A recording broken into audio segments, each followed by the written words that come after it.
Sciatica is one of those medical terms that's used so frequently that is part of common language. And probably the reason why is because so many people are affected by it. Most people at some point in their life will have an episode of sciatica. And until that point, people generally tend to have an awareness of the term, but not necessarily an understanding of what it is. So that's the purpose of today's video, is to describe as simply as possible what sciatica is and how it's caused. So how does it get its name? It's named after the sciatic nerve. It's easy to give it that name because the sciatic nerve is the largest in the body.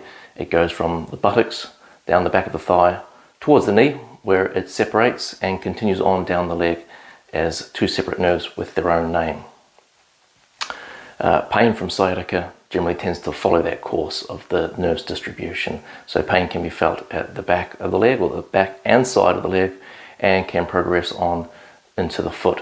It can be felt as a continuous band or at separate locations along the course of it.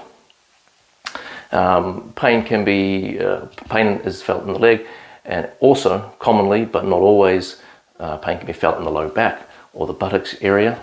There can be nerve symptoms like pins and needles, numbness, or in more severe, weakness. So what causes it? Well, there's a few different causes. I'm going to talk about the most common one, which is a bulging or prolapsed disc. So we have discs at every level of the spine. It's called the intervertebral disc.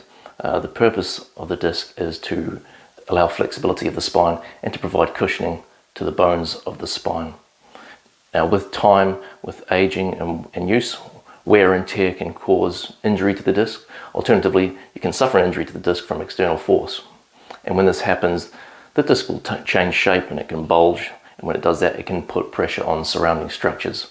And one of the closest surrounding structures to the disc is the spinal nerve.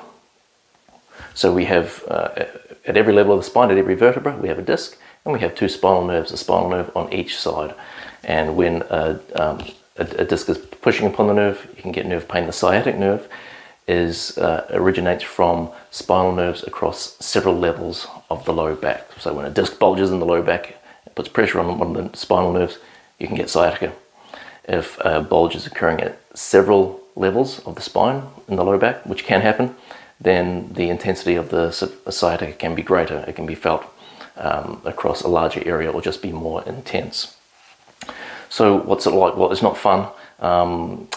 It can be so severe that every movement is painful, or it can be a background ache that builds as you remain in one position. Pain from sciatica generally tends to be self-limiting. It'll go away over time, but when you're experiencing something like this, you don't want to tolerate it any longer than necessary. You should begin physiotherapy as soon as possible so that you can stop it getting worse, get better sooner, and prevent any long-term effects. If you've felt that this video about sciatica has been helpful, keep an eye out for future videos where I talk about the other causes of sciatica and what you can do to help sciatica. Thank you for watching.